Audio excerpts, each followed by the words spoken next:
My mom smoked through all of our pregnancies, and it did affect our life. I have a brother, I have a sister. I'm the middle child. My mom smoked, like I said, through all of our pregnancies. It was just too difficult for her to quit. And, you know, we were very lucky to have been born healthy.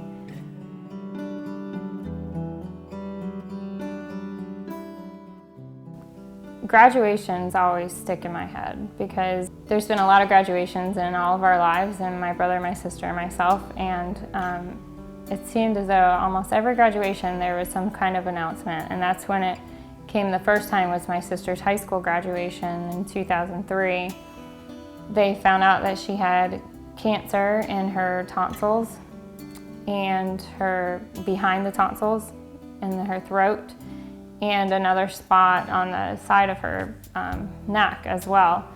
So it was, I think, a stage 3 tumor. They got rid of the cancer, but the radiation had a lot of negative effects on her body that we didn't know about. You know, they tell you the risk factors before you go in any procedure, but when you are fried with radiation day after day after day for 6 weeks straight, every day of the week, that does a lot of damage to your body.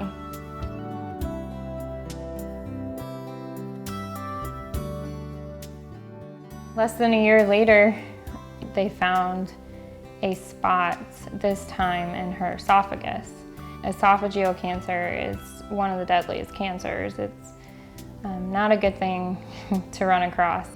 The doctor actually did a case control study on my mom during her surgery, and when they removed it, they actually went in through her side, and he was just amazed. It was the first time he'd ever done this type of surgery, and he cut this little tiny square into the side of her rib, just this little tiny, he called it a window. And he removed her whole esophagus and half of her stomach through that little tiny window rather than cutting her wide open. And what they did was they pulled up her small intestine in her stomach, and they reattached it right below her voice box. They were this close to removing her voice box.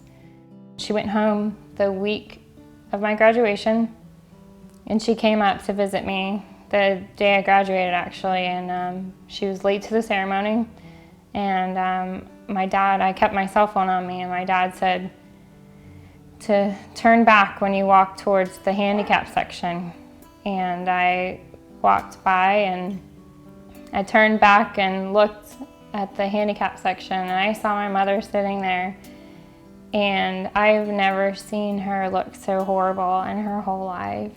I didn't recognize her. She was green in the face. She was so sick. I screamed when I saw her.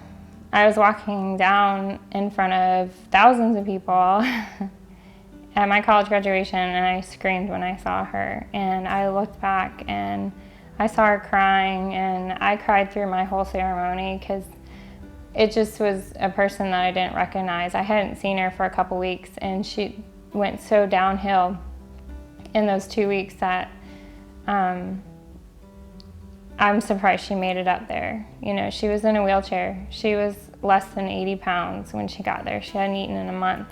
It was on IV fluids to keep her alive, and I'm sure that the doctor wasn't okay with her coming, but the stubborn woman that she was came, and she showed up, and she was there.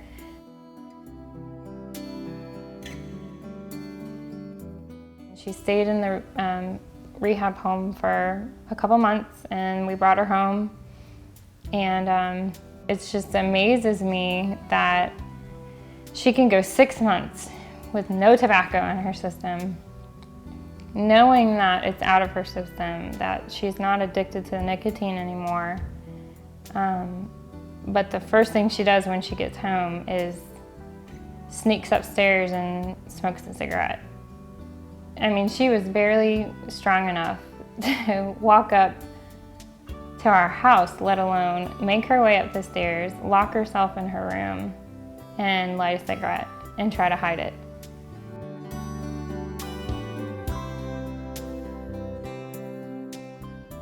the 3 types of cancer she's had throat cancer, the tonsil cancer also, esophageal cancer, and lung cancer.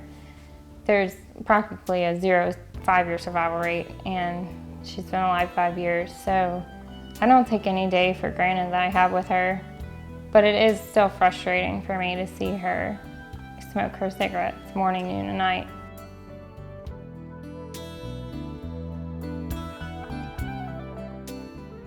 It's so important to tell your parents that it bothers you. If your parents do smoke, it's so important. I never told my mom it bothered me. I just kept it inside my whole life, and I sat there and I breathed in the smoke, the secondhand smoke, and I've damaged my lungs, and my sister and my brother have damaged their lungs, and my dad. And unfortunately, we didn't speak up until it was too late. So if I could do it all over again, when I realized in elementary school, middle school, whatever it was, that it wasn't normal, that I smelled bad when I went to school, I would go home and talk to my mom about it. I would tell her it bothered me that that I smelled that way. And I would tell her that I cared that she smoked, and hope that, 20 years ago she would have quit and she might not have been sick today. And, hope that she'd be able to see my kids and the rest of my life